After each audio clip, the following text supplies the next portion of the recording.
Hello, welcome to the English Language Learning Podcast. There is construction all around me, it sounds like. I apologize if there's any clinking or clanking or binging and banging in the background. I don't think there'll be any banging in the background, but construction. I think you might hear some in this episode. Today we have a headline. Read the headline to you, listening practice. I'm going to read some of the story. After that, we go over, we talk about the English on the reading, and then finally at the end, we have questions and conversation about the topic.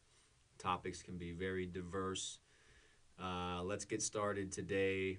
You can find the link to what I am reading in the Mais Informação section on the YouTube channel for each video. You can also type the headline, which I am about to read, que eu vou ler em um momentinho, no Google. You can type that into Google and you will find from AP News by Mike Cordair the story. This is from December 12th, 2022. We're always reading some stories that are a little bit old. I like that because very often you see or hear about something in the news. You get, the anxiety or the stress of the problem, and then you don't think about it again until you see another headline about something, or someone on TV is talking again about something from a long time ago. Or it just is esquecido, it's just forgotten. So here is the headline. Report uncovers widespread racism at Dutch Foreign Ministry. Report uncovers widespread racism at Dutch Foreign Ministry. Report uncovers widespread racism at Dutch Foreign Ministry. Maybe 3 more times for anyone who is doing a dictation practice here.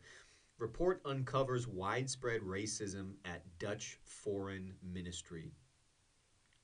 Report uncovers widespread racism at Dutch Foreign Ministry.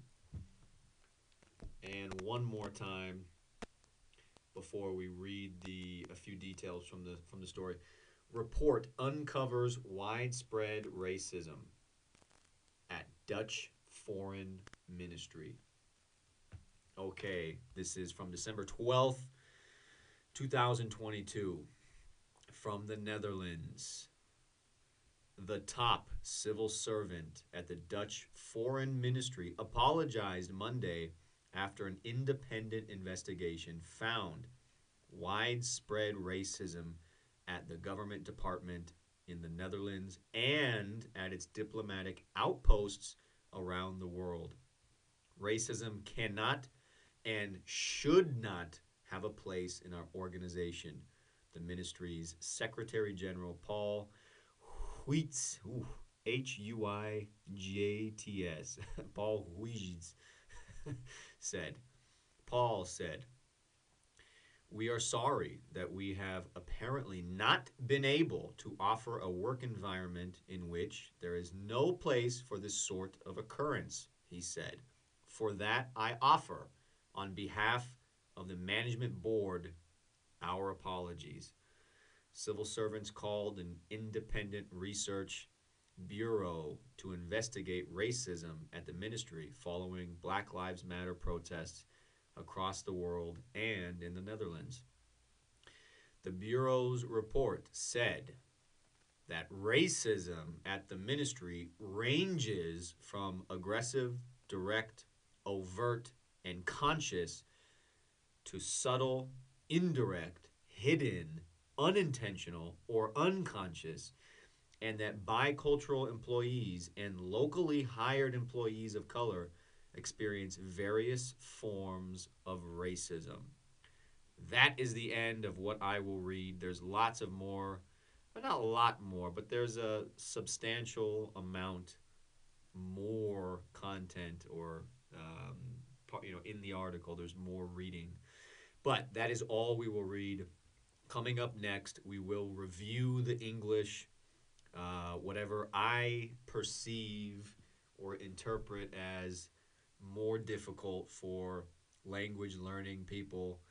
Um, and again, I'm probably going to miss some difficult words, but you can tell me if you want. You can tell me if there's anything that was difficult that I did not talk about. But coming up, all things English in the next segment.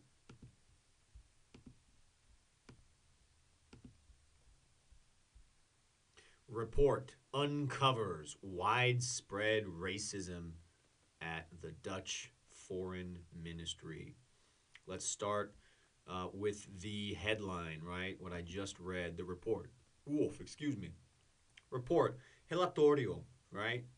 It's a document that has information from an investigation or analysis, um, or some other, big database, or pool of information, right? It's resumado in a relatorio, in a report.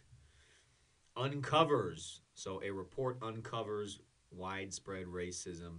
Let's go with uncovers before we take on widespread racism. Uncovers, to uncover. UNCOVERS, to uncover.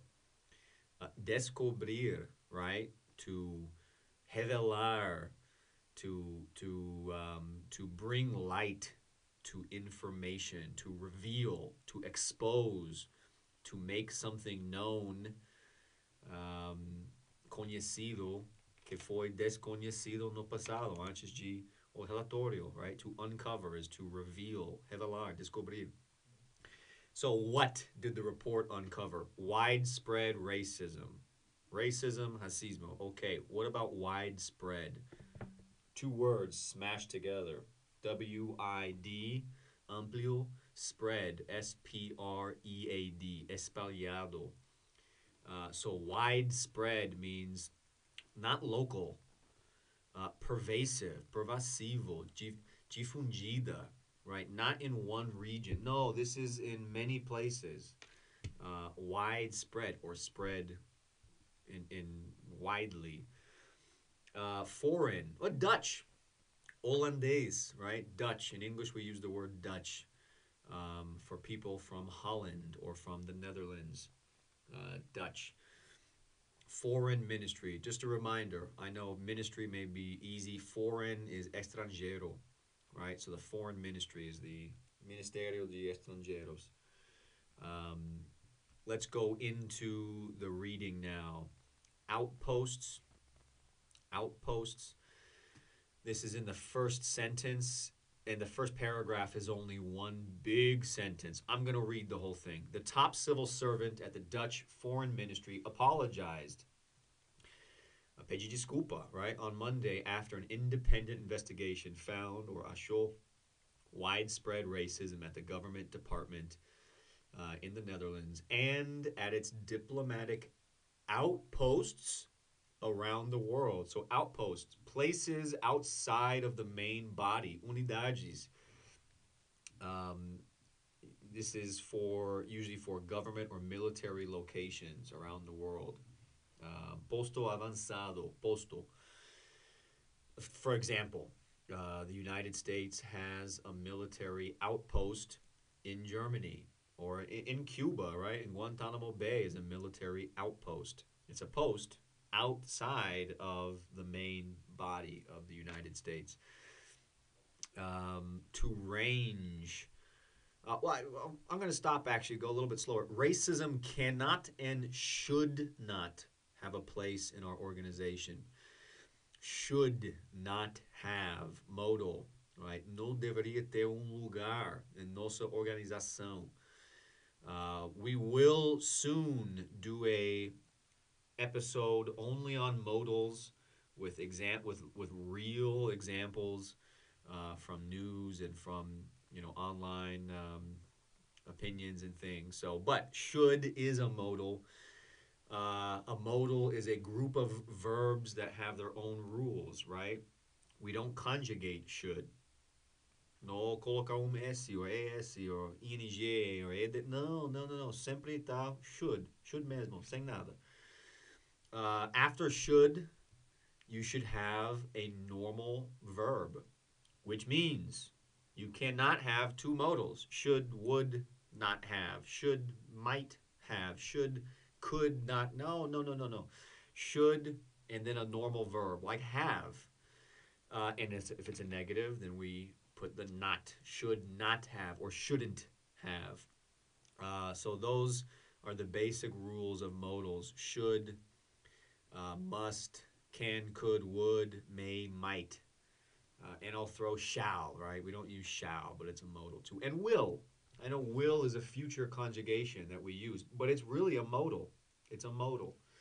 It follows the exact same rules as these other modals. So, continuing, to range. The racism ranges from, this is in the last paragraph I read, if you're following in the link. The Bureau's report said, what did it say? That racism at the ministry ranges from aggressive, direct, overt, conscious, Jesus, yeah, all of it, all the types of racism, to subtle, indirect, hidden, unintentional, unconscious. So to range or a range of something, and we're going to use the verb, right? They use the verb. The racism ranges. This would be variar, right? There is a variety. So when they say the racism ranges from o racismo varia de agressivo, direto, overto, consciente, até sutil, indirecto, hidden. Jesus, you're watching my brain stop working in the podcast. Unintentional, sem pretensão, unconscious, inconsciente, hidden, escondido. God damn it. Escondido. So right, all the types of racism were present, observed. And so they can say the racism ranges from a direct, overt to sutil and indirecto. Nothing else, right? I didn't see anything else. That's where I stopped. That was the last sentence in the last paragraph. Então, no próximo segmento tem perguntas e conversa da tema in the article. We have in the next segment conversation and questions about racism, about what you think reading about some of these details. Coming up again, the objective is for you to listen to questions in English, listen to them, not just read them on a page, listen to them and think about them in English. If you do more, if you want to respond to the questions, you can privately or on the YouTube comments or wherever. So in the next segment, coming up, questions, conversation.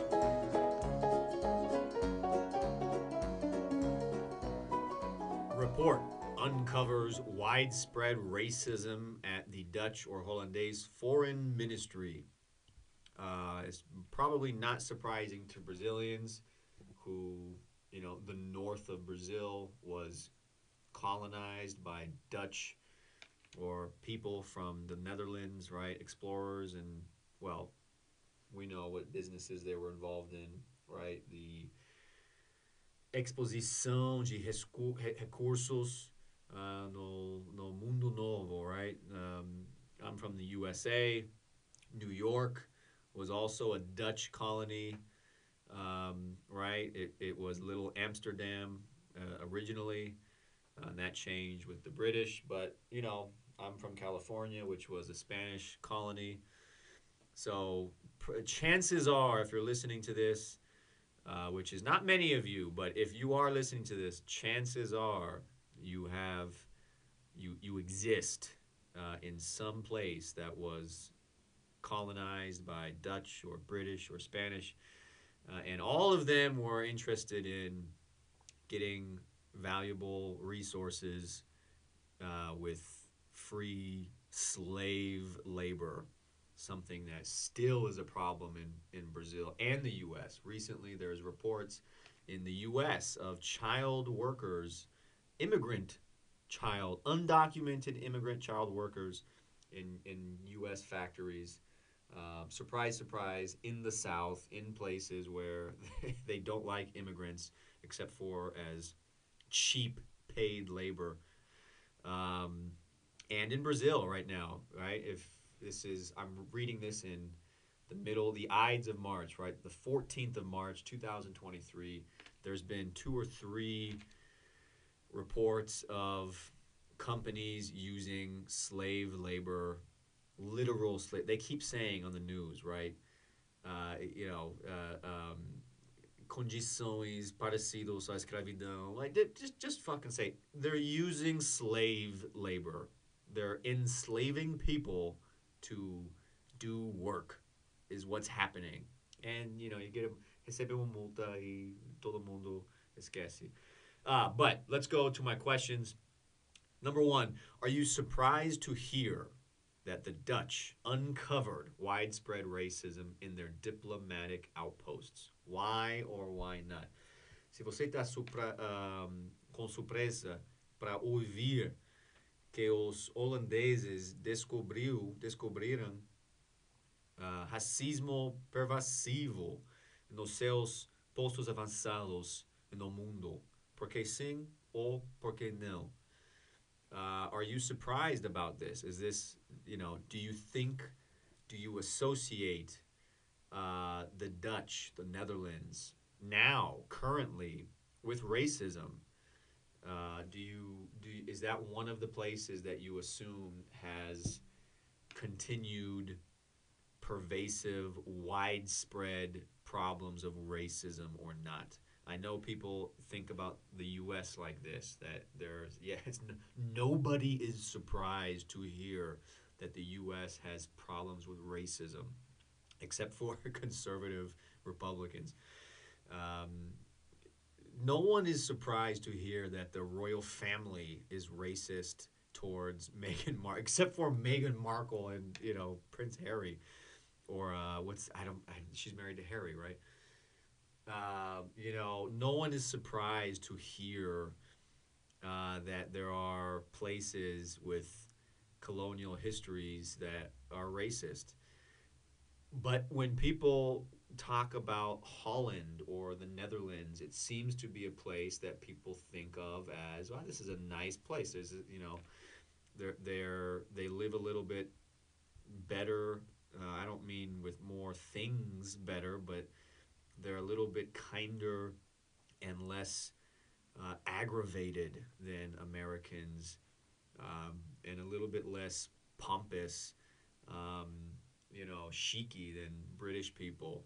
So for me to read this, one part of my brain is, you know, this is very unsurprising. This is an old colonizing company. It was a company, basically. An old colonizing government with direct ties to colonial slave trade that created a system of slavery in the world. And then one part of my brain is, well, I don't think of Dutch people as overtly racist. I assume that there is racismo sutil, indirecto, or sistémica, né? But to hear that there are Dutch government agents or workers who are directly and overtly and aggressively racist, that did surprise part of my brain. But what do you think? And why or why not? Why am I surprised? I think I explained that. The association of Dutch people as nice, friendly, tall people.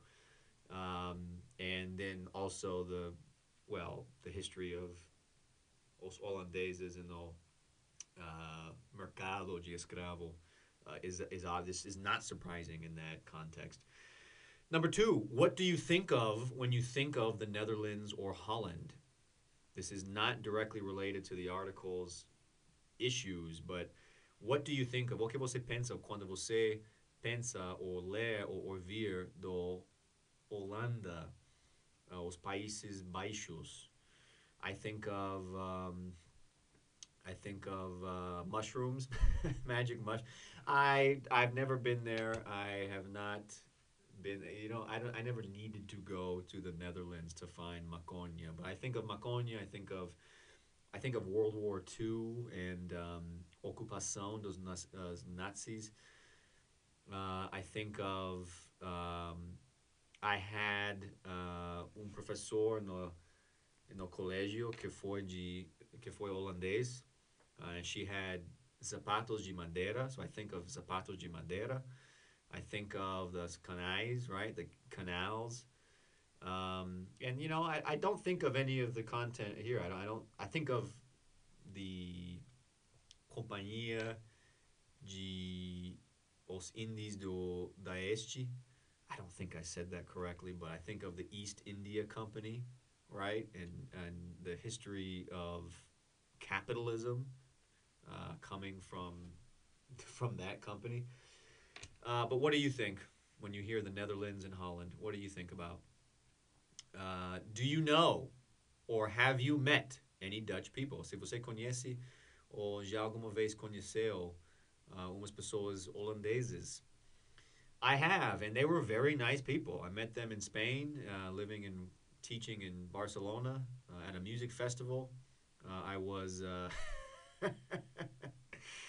dando massagem ao pé de alguma mulher com muitos mais anos que eu.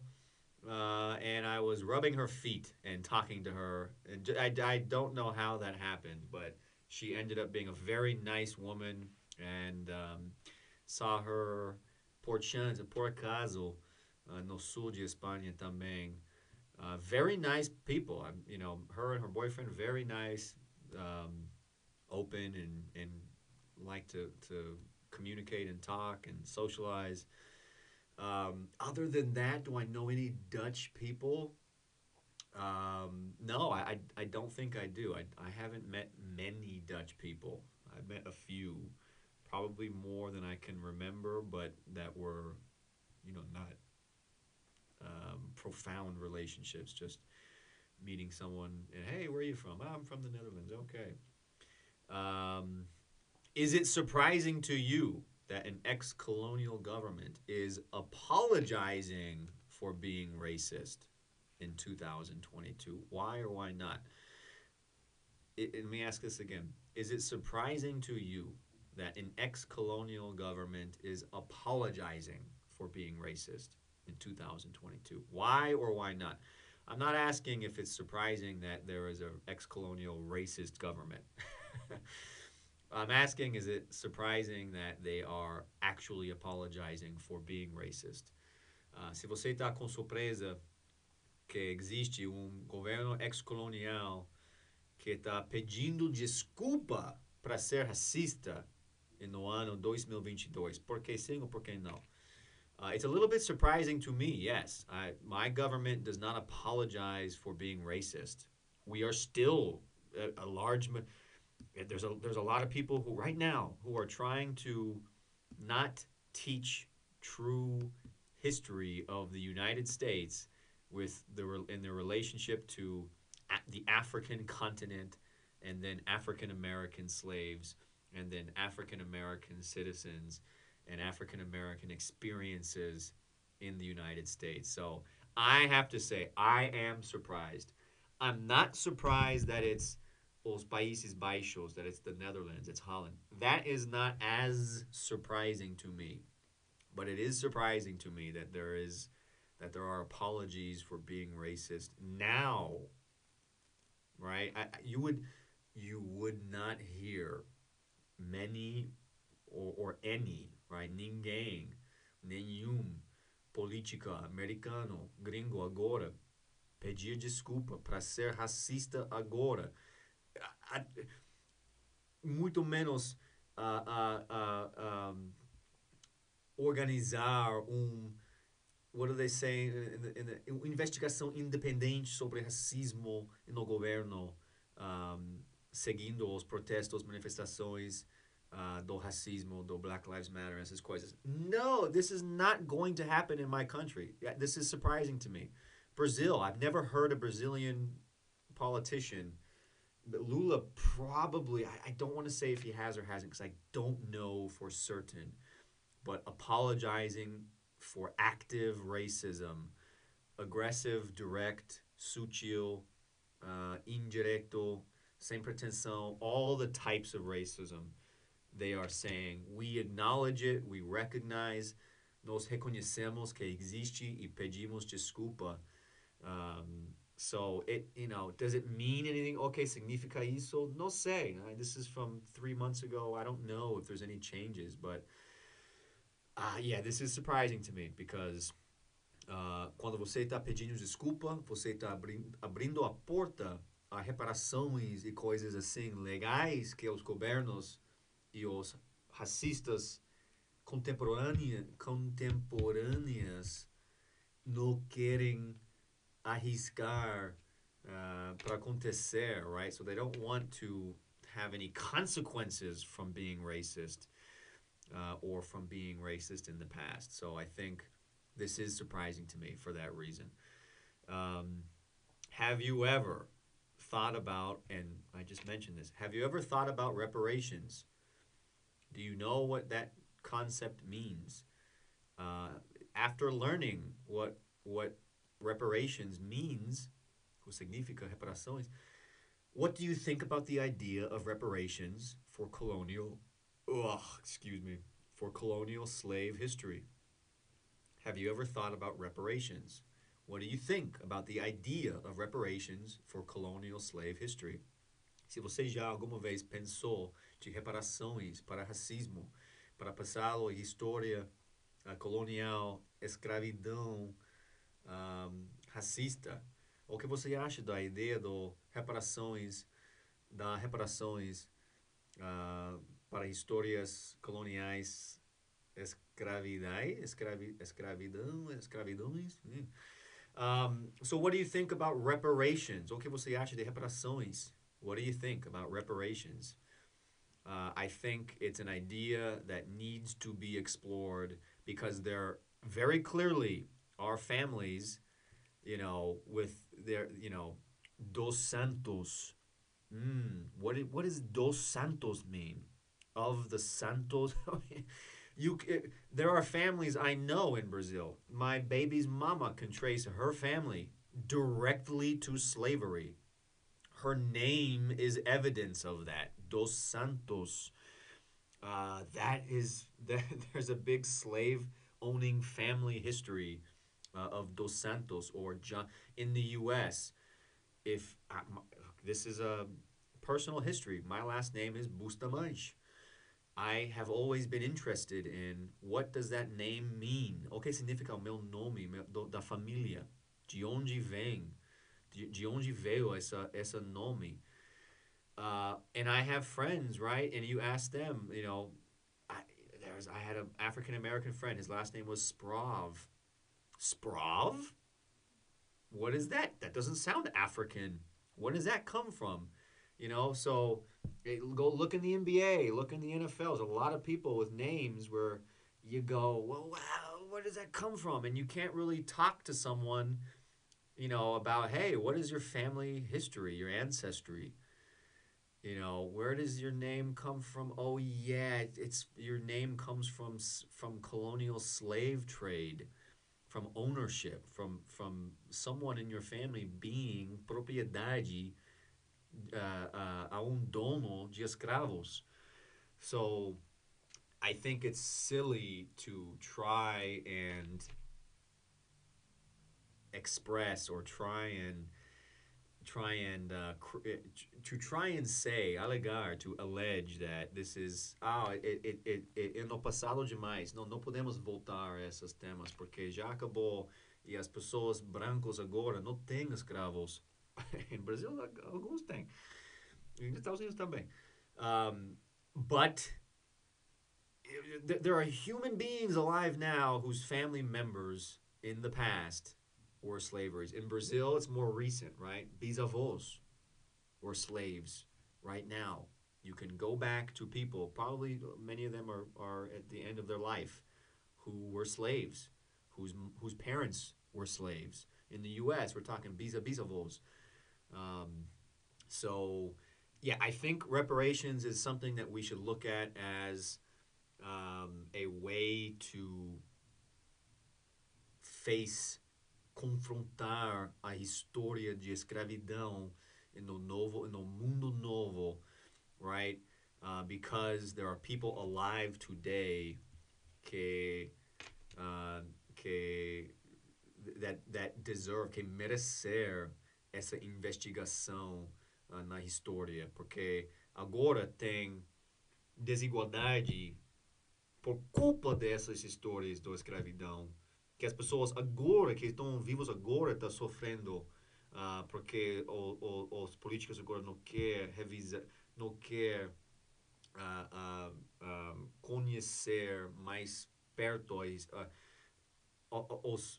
como se fala, as ligações, the links, the conexões, escravidão in Brazil and the Estados Unidos. So I think we should be investigating the idea of reparations for people, not just from the government, but from private organizations too. I think there are a few cases, right? I think there was a Ivy League school. I don't know if it was Harvard or Yale that did some research, and that there were some slave connections, and that there will be reparations from a private organization. So I really think that should be a political topic in the United States. I have to say, I don't think this will ever happen. Eu acho que nunca vai acontecer isso, reparações nos Estados Unidos. But I think it's merecido. It's warranted. It's deserved. Two more questions, people. How would you fix racism in any organization if you were in charge? Como você arrumasse racismo ou curasse racismo em qualquer organização? Se você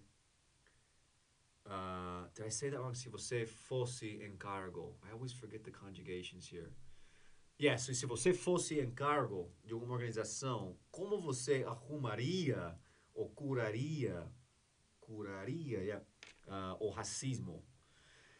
That's a tough one. So this government has discovered racism, surprise, surprise, in their organization at home and in the world, right? They're postos avanzados. But now what? How do they fix racism? That's a very hard question. I think one of the ways you do that is reparações, right? To show people, look, there is an actual quantitative loss that racism creates in a distance between white people and non-white people, financially created by racism. So I think at least you have to consider that reparations should be maybe in the future. But I think you have to have more opportunity for black people, for brown people, for indigenous people in an organization. Decision-making positions. Maybe someone who is white, who's holding this report, needs to say, I am going to resign from my position. Eu vou sair do cargo e eu vou dar a oportunidade da organização, dar esse cargo a uma pessoa do povo que está sofrendo do racismo. So I think it takes people in power who are white to say, I am going to give my job to someone who is not white, because to fight racism, you need to have black and brown people and indigenous people in positions of power. Because white people give jobs to their friends and to people who look like them. That's just, whether or not it's cruel and racist, or just, hey, I know this guy, he's white, but I know him and I'm going to give him this job. It's just the way business works.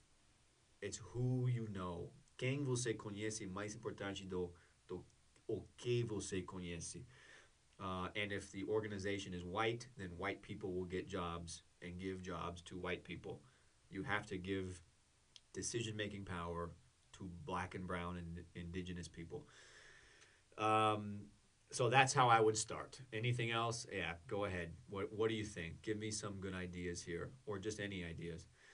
And the final question: Como investigamos racismo? How do we investigate racism? So they mentioned there's an independent investigation that's investigating, and this isn't a public space, right? A government department. So maybe they're asking for text messages on public phones, anything, any communications, emails, right? But what about a private business? How do you investigate racism? It's not you're not really looking at something quantitative. It's qualitative. The existence of racism is a qualitative thing you have to look at. You could include quantitative investigation, right? Differences in pay, differences in how many black and brown people do you have in your business. But when it comes to hidden, indirect, unintentional racism, or even direct racism, right? How do you investigate it? How do you handle it? So that is it for today. I think this episode went long. I don't know. Let me check. Right? Oh, yeah, it's getting long. So subscribe, inscrever, give a like, give a dislike, give a comment, whatever. Give something. I would appreciate it. Tell your friends, your family, anyone who is interested in learning English. And if it's too difficult, right, if you're a beginner, definitely look at the link when I'm reading. Try and follow the reading at least. And you can leave questions. If you have questions, please, God, if you have questions, ask them in the YouTube comment section.